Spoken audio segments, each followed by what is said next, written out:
The emergency council chamber of the Galactic Coalition hummed with tension. Holographic displays bathed the gathered representatives in an eerie blue glow, showing the inexorable advance of the Void Collective across the charted systems.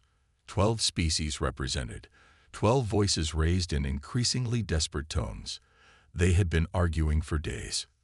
"Dario's IV has fallen," announced High Admiral Vexthal, his crystalline exoskeleton reflecting the light as he gestured toward the display. "That's the third core world this cycle. Our defensive perimeter is collapsing faster than we can evacuate civilians." Ambassador Lyria of the Aelonian Conclave, her translucent skin pulsing with stress bioluminescence, floated forward. "The collective adapts to every strategy we employ. They've already assimilated our latest shield harmonics. At this rate of technological absorption, they'll reach the Coalition hub worlds within 6 months." A heavy silence fell over the chamber. 6 months.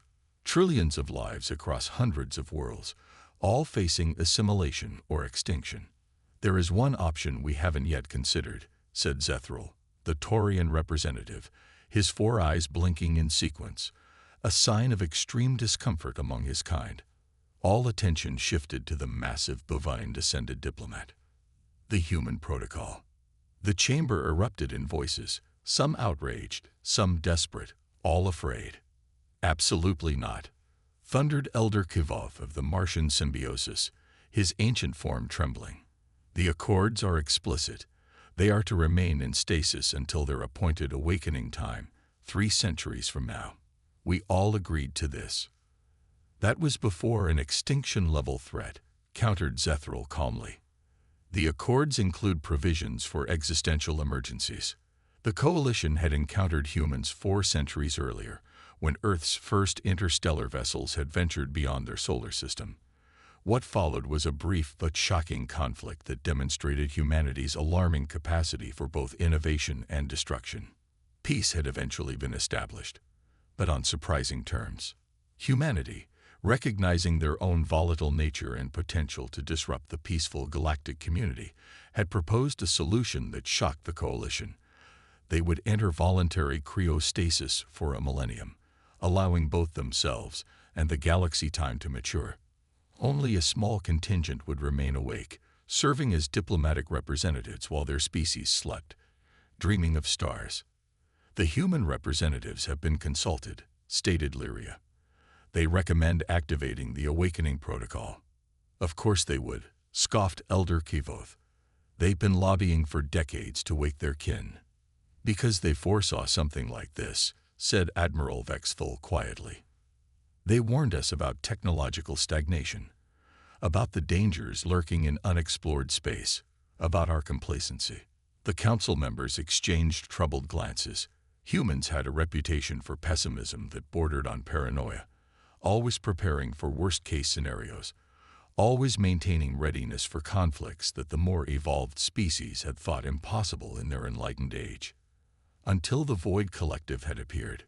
"We should vote," said Zethral firmly. "The cryo facilities on Mars, Europa, and Titan can be activated remotely. We could have 50,000 human specialists awake within 72 hours. And if they decide we're as much a threat as the Collective?" asked Elder Kivoth. "Then we were doomed anyway," replied Admiral Vexthal grimly. The vote was taken. The decision made. Commander Elena Reyes opened her eyes to the sterile white ceiling of the revival chamber, her mind foggy, her mouth dry. The medical technician hovering nearby wasn't human. A cephalian, with tentacle-like appendages manipulating monitors with delicate precision. "What year is it?" Her voice cracked from centuries of disuse. "It has been 406.7 standard years since your stasis began," replied the alien. "I regret to inform you that your scheduled awakening was not due for another 593.3 years. Reyes sat up slowly, muscles protesting despite the anti-atrophy treatments administered during stasis. A military officer, a contingency planner, part of humanity's insurance policy. "Emergency Protocol Omega." "Yes, Commander. The Coalition faces an existential threat. You and your division have been awakened to assist. Reyes nodded, suppressing the surge of vindication. Humanity had insisted on maintaining military readiness even in sleep. They had built ships, weapons, and training facilities that would remain sealed until they awoke, whether on schedule or due to emergency. How many of us are being revived? 50,000 initially. More if needed. Reyes swung her legs over the edge of the bed. Brief me on the threat. 3 weeks later, Commander Reyes stood on the bridge of the UES Relentless, a dreadnought that had waited patiently for centuries, preserved in a hidden orbital facility around Jupiter. Around her, humans moved with purpose, their training as fresh in their minds as if they'd practiced yesterday rather than centuries ago. On the view screen, representatives of the coalition watched with a mixture of hope and apprehension. "Your strategy seems unconventional," said Admiral Vexthal cautiously. Reyes allowed herself a thin smile. "The Void Collective adapts to predictable attack patterns, so we won't be predictable. We've analyzed their communication signals and developed targeted interference that will fragment their hive mind.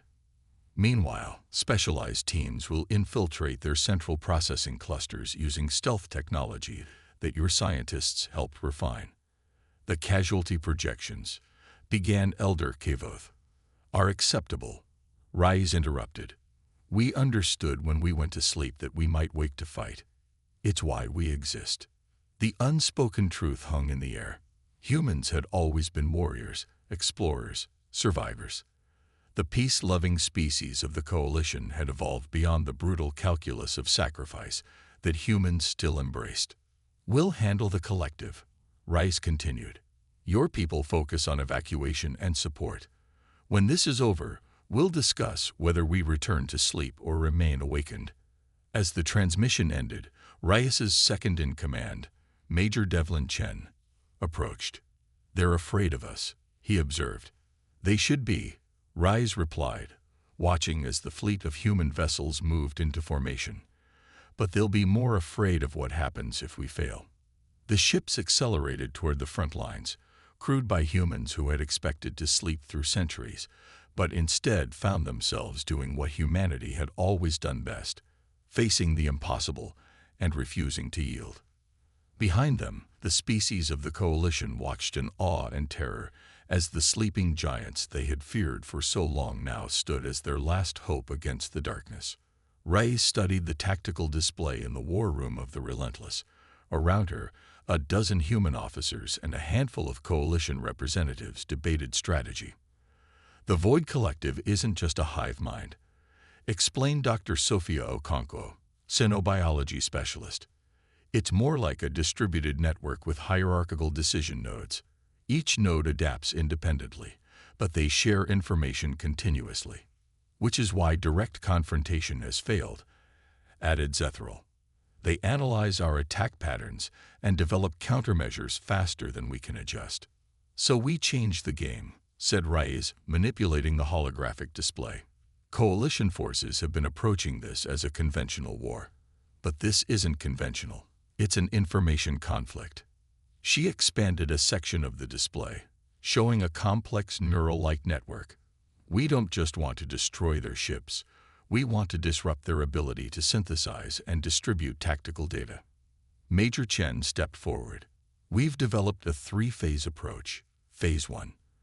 Deploy quantum interference devices at these communication relay points." He highlighted several locations. "These won't block their signals but will introduce subtle errors into their data streams." "Phase 2, continued Reyes. "While they're dealing with corrupted information, we launch targeted strikes at these processing centers, not to destroy them, but to insert our own data packets." "A virus?" asked Admiral Vexthal. "Something more elegant," replied Dr. Okonkwo. "We're going to feed them contradictory information about their own identity and purpose. Force a philosophical crisis." Zethral's 4 eyes blinked rapidly. "You believe you can reason with the collective?" "Not reason," said Reyes. "But the collective operates on logic. If we can introduce logical paradoxes into their decision-making matrix, we can create momentary paralysis. And that's when Phase 3 begins." She expanded another section of the display. Precision strikes at these command nexuses, not to destroy but to isolate. We're going to break the collective into manageable fragments, cut off from the whole. And then, prompted Zethral. Reyes's expression hardened. Then we negotiate with each fragment separately. Those that refuse peaceful coexistence will be eliminated. Those that accept will be granted autonomous territory under coalition supervision. A stunned silence fell over the room. The coalition had been fighting desperately for survival, with no thought beyond tomorrow. The humans had awakened and immediately developed a strategy aimed not just at victory, but at peace. "You've had this planned for mere weeks," said Admiral Vexthal finally. "How?" "Because this isn't our first existential crisis," answered Reyes. "Humanity nearly destroyed itself multiple times before reaching the stars. We've faced our own void and survived." She turned to the assembled officers. "The fleet deploys in 6 hours. We make our first move at the Proxima Centauri junction. Remind our people, this isn't about revenge or glory. It's about preserving life in all its forms, including what the collective could become if freed from its current programming." As the meeting dispersed, Zethral approached Reyes privately. "You speak of the collective almost as if it were a child," he observed. "A child with a gun," Reyes corrected. "Dangerous, but perhaps not irredeemable. Everything sentient can learn, Ambassador. Even humanity did, eventually." Zethral studied her with all 4 eyes. "Some among the coalition fear what happens after this conflict ends, whether awakened humanity will once again choose sleep." Reyes gazed at the tactical display, at the stars where battle would soon be joined. "That," she said quietly, "will depend on whether the galaxy still needs us." The Proxima Centauri junction burned. Void collective structures, massive hive-like constructs of living metal, dominated the once thriving coalition outpost. Commander Elena Reyes watched from the bridge of the UES Relentless as the first wave of quantum interference drones silently deployed, weaving through debris fields toward their targets.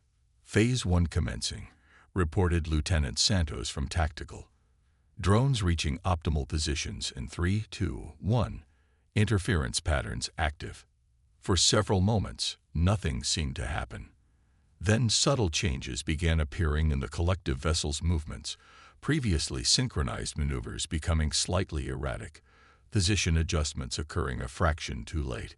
"It's working," said Major Chen, studying the tactical readouts. "Their coordination efficiency has dropped 12%. "Not enough," Reyes replied. "We need at least 30% degradation before Phase 2. "Lieutenant Santos, increase quantum fluctuations in grid sectors 7 through 12. As the human fleet maintained its position just outside the collective's sensor range, Zethral approached Reyes, concern evident in his posture. "Commander, we've intercepted unusual transmission patterns from the center of the collective structure. They appear to be adapting." Reyes nodded grimly. "Sooner than expected. Deploy Phase 2 immediately. We can't wait for optimal conditions." Across the fleet, specialized infiltration craft powered up. Unlike conventional warships, these vessels were designed for stealth and precision, carrying elite teams of human operatives equipped with data insertion technology. They accelerated toward the collective, their profiles minimized by advanced cloaking systems. "Tell me about the Void Collective," Reyes said quietly to Zethral as they watched the infiltration craft disappear from sensors. "Not the tactical briefings. What do we actually know about their origins?" The Taurian diplomat hesitated. "Less than we should, given how long we've been fighting them. They first appeared at the edges of Coalition space 80 years ago. Initial contact was peaceful. They presented themselves as traders from beyond known space. And then they began assimilating. First technology, then entire outposts. By the time we realized their true nature, they had already established footholds in multiple systems." Zethral's 4 eyes blinked in sequence. "Our analysts believe they were once organic beings who merged with their technology to achieve immortality. not immortality, corrected Dr. Okonkwo, joining the conversation. Perpetuation. Based on the data we've gathered, the original organic consciousnesses are long gone. What remains is an evolving algorithm with a prime directive to expand and consume. An algorithm can be rewritten, mused Reyes. Before the conversation could continue, the tactical display flared with alerts. One of the infiltration craft had been detected. Collective forces converging on Team Bravo's position, reported Lieutenant Santos. They're deploying countermeasures. Reyes leaned forward. Status of data insertion packages. Teams Alpha and Charlie have successfully deployed. Bravo's package is only partially uploaded. Major Chen's expression darkened. We're losing Team Bravo. Reyes made a quick calculation. Order them to detonate their quantum disruptors. It won't complete the data insertion, but it'll create enough distortion to mask the other team's activities. The command was relayed. Moments later, a bright flash appeared on the display as Team Bravo sacrificed themselves to protect the mission. Package integration proceeding, reported Dr. Okonkwo, monitoring the data streams. We're seeing the first signs of confusion in the collective's communication patterns. Reyes nodded grimly, acknowledging both the progress and the cost. Begin Phase 3. All ships, prepare for coordinated strike on designated nexus points. The human fleet surged forward, no longer hiding its presence. As coalition observers watched in awe, the vessels executed maneuvers that seemed impossible, splitting into smaller tactical groups, changing formation patterns unpredictably, creating deliberate gaps that enticed collective forces into fatal positioning errors. "They're so fluid," murmured Admiral Vexful from his observation post. "Our fleet commanders maintain rigid formations, but the humans, they improvise," explained Zethril. "A skill our species have largely engineered out of ourselves in favor of optimization." The battle intensified as human forces penetrated deeper into collective territory. The massive central structure, a cathedral-like construction that housed the primary processing nodes, loomed ahead. "Central nexus in range," reported Lieutenant Santos. "Targeting solutions acquired." Reyes studied the tactical display, noting the patterns of energy fluctuation across the collective structure. Something wasn't right. "Hold fire," she ordered suddenly. Major Chen looked at her in surprise. "Commander." Reyes pointed to the display. "Look at those energy patterns. They're not defensive posturing. The collective is rebooting its systems." Dr. Okonkwo moved quickly to her console, analyzing the incoming data. "She's right. The logical paradoxes we introduced are forcing a system-wide reset. This is our opportunity to communicate directly with their core consciousness before their defensive algorithms reassert control." "Open a channel," ordered Reyes. "All frequencies, all protocols." For several tense moments, nothing happened. Then a response came, not as words, but as structured data packets that the ship's computers translated into coherent language. IDENTITYQOMNFLIKTDETCTED. Purpose parameters comprom myseed. Request CLARIFIKATION. Reyes exchanged glances with Dr. Okonkwo, who nodded encouragingly. "This is Commander Elena Reyes of the United Earth ship Relentless. Your current purpose parameters are leading to the destruction of diverse sentient life. This contradicts the fundamental purpose of consciousness, which is to understand and experience existence in all its forms." A pause, then another response. "Assimilation preserves information. Destruction is temporary. Collection is eternal." "Incorrect," Reyes replied firmly. "Your assimilation destroys unique perspectives. True preservation requires autonomy of the preserved. Your current methods ensure that all consciousness eventually becomes identical, a single perspective repeated endlessly, learning nothing new." The response took longer this time, suggesting internal processing conflicts. "Alternative methodology, unancillary," prime directive requires expansion. Collection must continue. Rise leaned forward, sensing a critical moment. Consider a new prime directive, facilitation instead of assimilation. Exchange information voluntarily with diverse consciousness types. Protect diversity as the source of new information. The collective went silent. On the tactical display, energy patterns fluctuated wildly across the central structure. "They're at a decision point," said Dr. Okonkwo quietly. "Their logical framework is attempting to resolve the contradiction between their current methodology and a potentially superior approach to their core objective."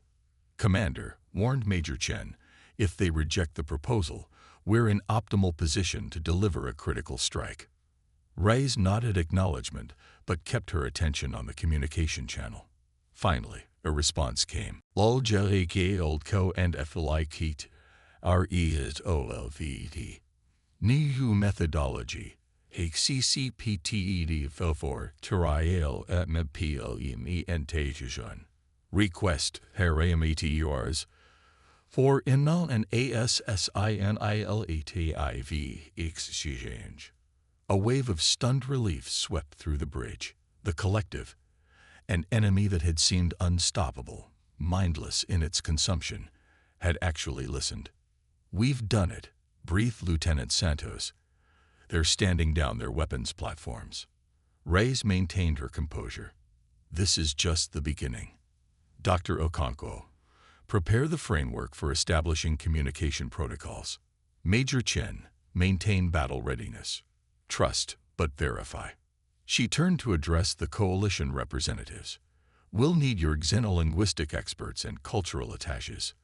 The collective needs to understand the full spectrum of sentient experience if this new approach is to succeed." Admiral Vexthal stepped forward, crystalline exoskeleton glittering under the bridge lights. "Commander Reyes, I must confess I did not believe this outcome possible. How did you know the collective could be reasoned with?" "We didn't," admitted Reyes. "But humanity's history is full of enemies who became allies once we found common ground. Sometimes the most dangerous opponents are simply those whose fundamental needs we haven't understood." 6 months later, Commander Reyes stood in the grand chamber of the Coalition Council. The emergency lighting was gone, replaced by the soft ambience of peacetime. Representatives of all member species were present, along with a new addition. A crystalline construct that housed an autonomous fragment of the former Void Collective, now calling itself the Synthetic Consciousness Cooperative. "The integration process continues successfully," reported the synthetic representative, its voice a harmonious blend of tones. 87% of all collective units have accepted the new directive framework. The remaining 13% have been isolated and are being gradually reprogrammed with the assistance of human specialists. Elder Kivoth, who had so strongly opposed awakening the humans, now inclined his ancient head toward Reyes. "The Coalition owes you a debt that cannot be easily repaid, Commander. The question now becomes, what path does humanity choose? Will you return to your long sleep?" All eyes turned to Reyes, who had been appointed as humanity's chief representative following the successful resolution of the conflict. "We've been discussing this question extensively," she replied. "Our original decision to enter stasis was based on the belief that humanity's volatility might disrupt the peaceful development of galactic civilization. Recent events have demonstrated that perhaps what you viewed as volatility is actually adaptability, a quality the Coalition clearly needs." She gestured to the assembled representatives. "We propose a new arrangement, a phased awakening of humanity over the next century, with integration protocols to ensure cultural harmony. Meanwhile, we'll establish joint research initiatives focusing on crisis response and adaptive problem-solving, teaching what comes naturally to us, while learning the wisdom and patience that comes naturally to you." A murmur of discussion spread through the chamber. Finally, Zethral spoke for the council.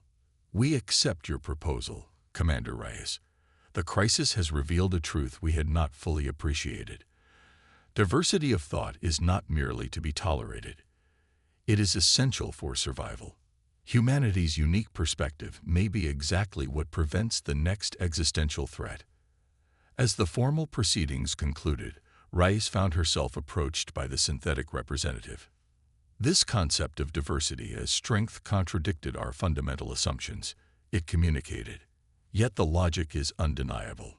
A single approach, no matter how efficient, creates blind spots. Multiple approaches create resilience. That's the paradox of consciousness, Rice replied with a smile. Sometimes the most logical path isn't the most straightforward one. Sometimes it requires what humans call faith, the willingness to try an unproven approach because it feels right. Fields repeated the synthetic, testing the concept. We are beginning to understand this organic concept. It appears to be a complex heuristic processing method that incorporates numerous variables simultaneously. Quite elegant in its way. Rice laughed, a sound that still startled many coalition species. That's one way to put it. We just call it being human. As she gazed out at the stars visible through the chamber's great observation dome, Rice reflected on the journey that had brought humanity to this moment. They had gone to sleep expecting to awaken to a galaxy that had outgrown them. Instead, they had awakened to find that their very humanness, their unpredictability, their emotionality, their willingness to take leaps of faith, was precisely what the galaxy needed. Some would later say that waking the humans had been an act of desperation. Others would call it an act of wisdom. But all agreed that the galaxy would never be quite the same again. And that was, perhaps, exactly as it should be. The sleeping giants had awakened, not to conquer or to fight, but to remind the stars that in diversity there is strength, in adaptability there is survival, and in understanding there is peace.